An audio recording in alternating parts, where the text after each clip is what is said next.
Hugging the rocks, I move slowly in the direction of the blood, searching for him. I find a few more bloodstains, one with a few threads of fabric glued to it, but no sign of life.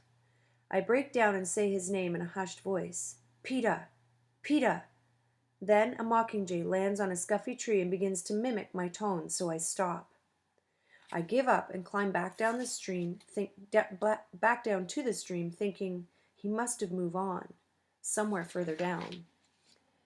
My foot has just broken the surface of the water when I hear a voice. You're here to finish me off, sweetheart? I whip around. It's come from the left, so I can't pick it up very well, and the voice was hoarse and weak. Still, it must have been Peeta. Who else in the arena would call me sweetheart? My eyes peruse the bank, but there's nothing. Just mud, the plants, and the base of rocks. Peeta, I whisper, where are you? There's no answer. Could I have just imagined it? No, I'm certain it was real and very close at hand, too. Peeta! I creep along the bank. Well, don't step on me. I jump back. His voice was right under my feet. Still, there's nothing. Then his eyes open, unmistakably blue in the brown and green, or the brown mud and green leaves. I gasp and rewarded with a hint of white teeth as he laughs. It's the final word in camouflage. Forget chucking weights around. Peeta should have gone into his private session with the game makers and painted himself into a tree, or a boulder, or a muddy bank full of weeds. Close your eyes again, I order. He does, and his mouth too, and he completely disappears. Most of what I judge to be his body is actually under a layer of mud and plants. His face and arms are so artfully disguised as to be invisible. I kneel beside him. I guess all those hours decorating cakes paid off. Peeta smiles. Yes, frosting, the final defense of the dying. You're not going to die, I tell him firmly. Says who? His voice is so ragged. Says me. We're on the same team now, you know, I tell him. His eyes open. So I heard. Nice of you to find what's left of me. I pull out my water bottle and give him a drink. Did Cato cut you? I ask. Left leg up high, he answers. Let's get you into the stream, wash you off so I can see what kind of wounds you've got, I say. Lean down a minute first, he says. Need to tell you something. I lean over and put my good ear to his lips, which tickle as he whispers, Remember, we're madly in love, so it's all right to kiss me anytime you feel like it. I jerk my head back but end up laughing. Thanks, I'll keep it in mind. At least he's still able to joke around. But when I start to help him up to the stream, all the levity disappears. It's only 2 feet away. How hard can it be? Very hard when I realize he's unable to move an inch on his own. He's so weak that the best he can do is not to resist. I try to drag him, but despite the fact that I know he's doing all he can to keep quiet, sharp cries of pain escape him. The mud and plants seem to have imprisoned him, and I finally have to give a gigantic tug to break him from their clutches. He's still 2 feet from the water, lying there, teeth gritted, tears cutting trails in the dirt on his face. Look, Peeta, I'm going to roll you into the stream. It's very shallow here, okay? I say. Excellent, he says.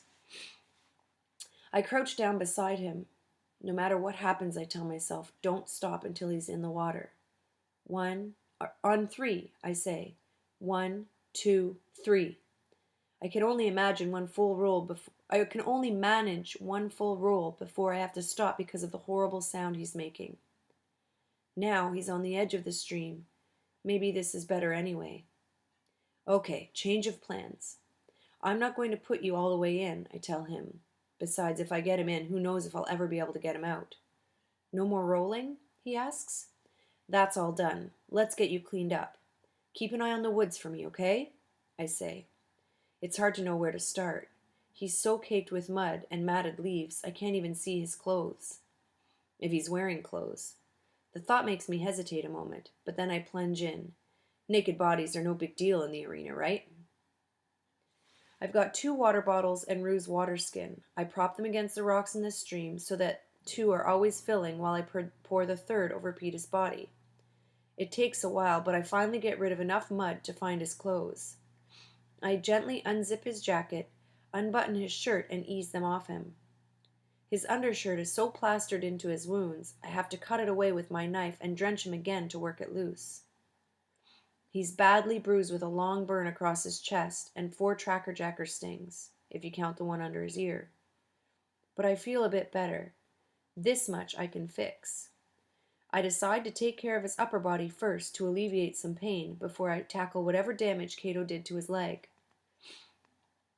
Since treating his wounds seems pointless when he's lying in what's become a mud puddle, I manage to prop him up against a boulder.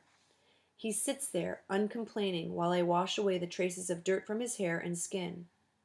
His flesh is very pale in the sunlight, and he no longer looks strong and stocky. I have to dig the stingers out of his tracker-jacker lumps, which causes him to wince, but the minute I apply the leaves, he sighs in relief. While he dries in the sun, I wash his filthy shirt and jacket and spread them over boulders. Then I apply the burn cream to his chest. This is when I notice how hot his skin is becoming. The layer of mud and bottles of water have disguised the fact that he's burning with fever. I dig through the first aid kit I got from the boy from District 1, and I find pills to reduce your temperature. My mother actually breaks down and buys these on occasion when her home remedies fail. "Swallow these," I tell him, and he obediently takes the medicine. "You must be hungry." "Not really. It's funny, I haven't been hungry for days," says Peeta. In fact, when I offer him grusli, he wrinkles his nose at it and turns away. That's when I know how sick he is. "Peeta, we need to get some food in you," I insist. "It'll just come right back up," he says. The best I can do is get him to eat a few bits of dried apple.